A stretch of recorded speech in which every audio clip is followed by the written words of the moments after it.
اکثر لوگوں کا ایک سوال آتا ہے کہ ہم نے اللہ سے بڑی دعائیں کی، اتنی بار میں نے اللہ کا ذکر بھی کیا، تہجد بھی پڑھی، لیکن اب تک میری دعا قبول کیوں نہیں ہوئی؟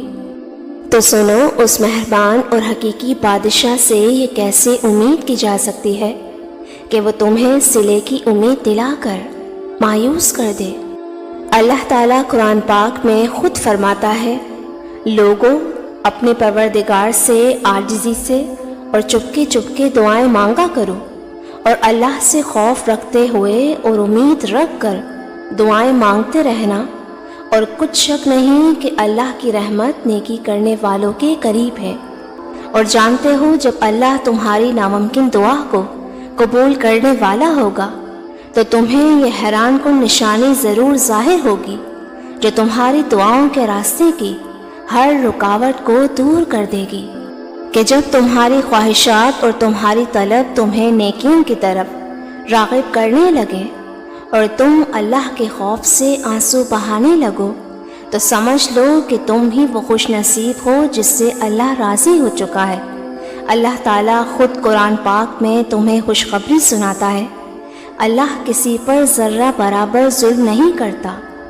اگر کوئی نیکی کرے تو اللہ اسے دوچن کرتا ہے اور پھر اپنی طرف سے بڑا اجر عطا کرتا ہے، اور وہ نیک لوگوں کو دوست رکھتا ہے۔ مطمئن ہو جاؤ، تمہاری دعائیں، سچی نیت اور تمہارا صبر خالی شاخوں پر پھل لانے ہی والا ہے، اور وہ مہربان تمہیں حاصل کی تسکین کی بے پایا مسرتیں عطا کرنے ہی والا ہے۔ وہ ان قریب تمہارے دلوں کے ہر گھاؤ کو اپنی محبت کے مرہم سے بھر کر تمہاری مانگی ہر دعا پر اپنے کن کے معجزات تمہارا مقدر کرنے والا ہے، جو تمہاری زندگی کو ہمیشہ کے لیے خوشیوں سے بھر دیں گے انشاءاللہ۔ میری دل سے دعا ہے میرے تمام ویورز کے لیے جو اپنی دعاؤں کی قبولیت کے منتظر ہیں۔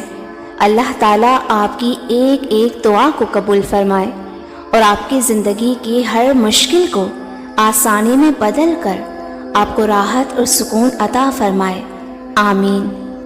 ویورز، ویڈیو اچھی لگی ہو تو مجھے لائک اینڈ کامنٹ کر کے ضرور بتائیے گا۔ جزاک اللہ۔